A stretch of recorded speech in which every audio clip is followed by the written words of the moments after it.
Conway's Game of Life is a cellular automaton devised by mathematician John Horton Conway in 1970.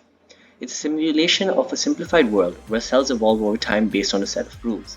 The game takes place on a grid of cells where each cell evolves in discrete generations based on the state, alive or dead, of the neighboring cells. First, to understand the game, let's take a look at a tutorial. So the tutorial is split into 3 parts, and in the first part we discuss the rules. There are 4 fundamental rules to the game of life. Any live cell with fewer than 2 neighbors dies, as if by underpopulation. Any live cells with 2 or 3 live neighbors lives on to the next generation. Any live cells with more than 3 live neighbors dies, as if by overpopulation. Any dead cells with exactly 3 live neighbors becomes a live cell, as if by reproduction.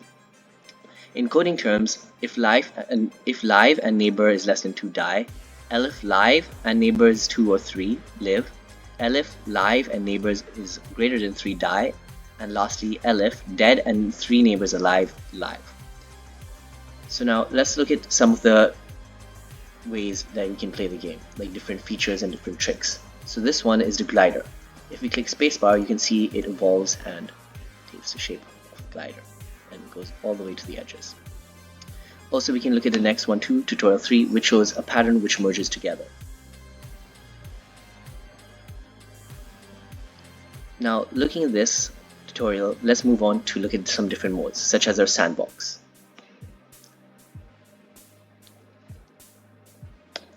The sandbox allows any user to experiment and just enjoy a casual mode. You can either use the preset dimensions or even input your own. Now, let's take a look at the sandbox mode. It is where users can experiment and just enjoy a casual mode. You can either use the preset dimensions or even input your own. Automatic mode allows iterations based on timings that the user inputs, and it is recommended to be at 0.5 seconds. Manual mode allows the users to work at their own pace. So the challenge mode is the real challenge, and there are currently 4 levels, and the way we design this level is that we wanted each level to have its own theme, rather than just boring old tiles that perhaps would not be that fun for the player to play on.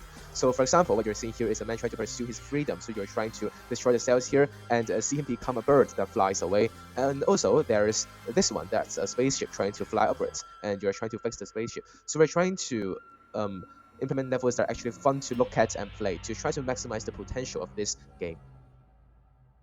Now let's talk about the innovative parts of our game. The rules of the game of life are incredibly simple, yet despite its simplicity, the game exhibits complex and fascinating behavior.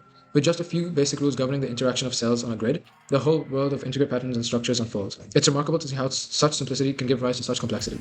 Next, the emergent complexity of the game of life can generate intricate and unpredictable patterns and structures. Starting with a few initial cells, complex patterns emerge, including gliders, oscillators, spaceships, and even self-replicating structures. It's like watching a mesmerizing dance of cells as they interact and evolve, creating a tapestry of ever-changing beauty. The emergent complexity of the game of life is a testament to the power of simple rules in shaping intricate systems. Next, the possibilities for exploration are endless. Its vast space of potential initial configurations and patterns allows for endless experimentation. Moreover, the game's connections to various mathematical concepts, such as graph theory, fractals, and chaos theory, provide a rich playground for mathematical exploration. Whether you're a computer scientist, mathematician, or simply curious, the game of life can serve as a captivating tool for visualizing and understanding complex phenomena.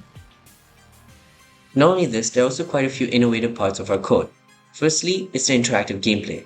Users can freely roam around the grid and place live cells with computer keys, e.g. the WASD ones. It's also a very user-friendly interface. The guidelines are provided in each page and all the operations adhere to your intuition. And there are different modes. This allows for interactive gameplay and users to explore.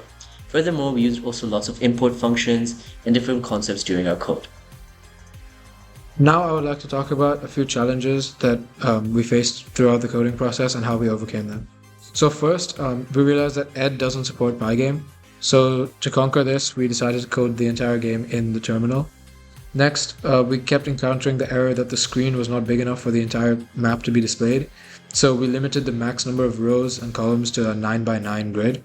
And lastly, ED kept giving an out of storage error. So we had to continuously delete and add new files to make sure that we did not run out of space. Now, after fixing all of these issues, I hope that you enjoy our game and you don't encounter any more errors.